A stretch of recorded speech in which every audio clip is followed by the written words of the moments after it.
Modul 3. Neverbalna komunikacija. Drugi del. Branje telesne govorice. Oglejte si spodnji izsek iz filma The Bounty Hunter in se vprašajte, ali bi vi sogovorniku verjeli ali ne. This is crazy. I kind of miss it. What? This. Us. You. You don't even like me. You kidding me? Of course I like you. Izraz na njenem obrazu pove vse. Njegova neverbalna komunikacija ni v skladu s tem, kar govori. Ko reče, seveda si mi všeč, odkimava in temu rečemo, da oseba ni kongruentna. Njena verbalna in neverbalna komunikacija nista skladni. Branju telesne govorice rečemo tudi kalibriranje. Predstavlja povezavo med telesom in umom. Tisto, kar imamo v mislih, se kaže na odzivih telesa. Seveda so osebni odzivi unikatni. Nikoli ne moremo za noben znak trditi, da to pa 100% velja. Vedno preverjamo pri vsaki osebi posebej, ali je veljavno ali ne.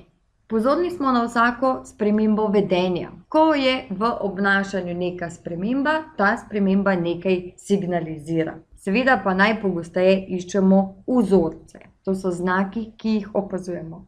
In si poglejmo, katere znake opazujemo. Premikanje telesa.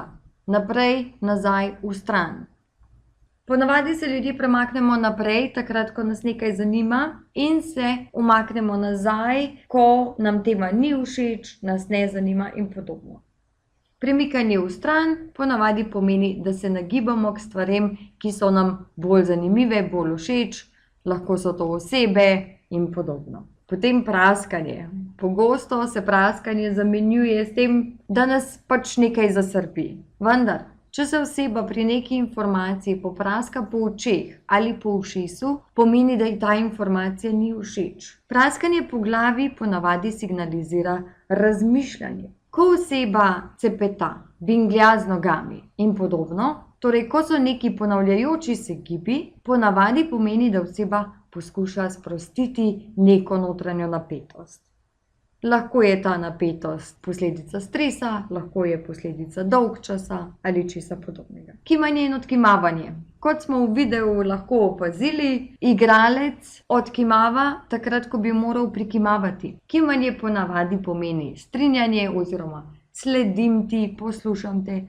Odkimavanje pa izraža nestrinjanje oziroma da ne verjamemo lastnim besedam. Drugi znaki so še podelost kože, ko recimo oseba zardi ali pa pobledi. Ko zardimo, ponavadi vemo, kaj to pomeni, da nam je nerodno mogoče, mogoče ste opazili osebo, ki vam je všeč, ali pa vas je nekdo razburil. Če se prestrašite, ponavadi pobledite.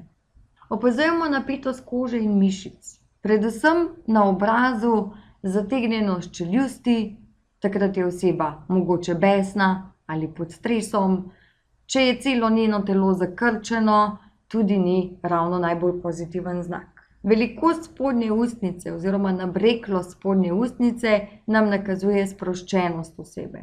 Bolj, ko je spodnja ustnica sproščena, bolj je sproščena oseba. Velikost zenic. Ko vidimo nekaj, kar nam je všeč, se zenice spremenijo. In seveda, ko vidimo nekaj, kar nam ni všeč, se zenice prav tako spremenijo. V enem primeru se zožajo, v drugem se razširijo. Razširile se bodo takrat, ko vam bo nekaj všeč, in zožale takrat, ko vam nekaj ne bo všeč. Fokus oči. Tukaj predvsem opazujemo očesne premike, se pravi tema, ki smo jo že obdelali pri prvem modulu, pri zaznavnih kanalih. In pa ritem dihanja. Vsakič, ko se ritem dihanja spremeni, nekaj signalizira. Če oseba globoko vdihne hitro, se je mogoče prestrašila ali pa ste jo presenetili. Poglejmo si primer neverbalne komunikacije na sestanku.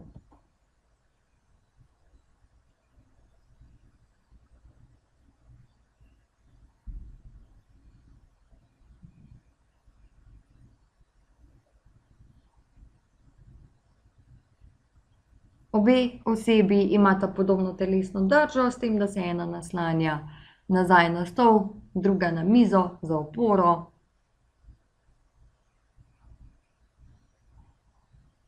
Oseba na desni je s prstom pokazala po prostoru. Dvignjena roka ponavadi nakazuje razlaganje in seveda sedaj oseba na levi se popraska po ušesu, malo se poigra z lasmi.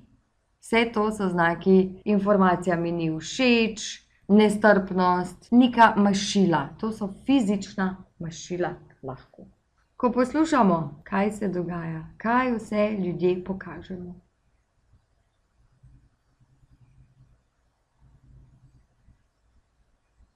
Gospa na posnetku se najprej popraska po očeh, informacija ji zagotovo ni všeč.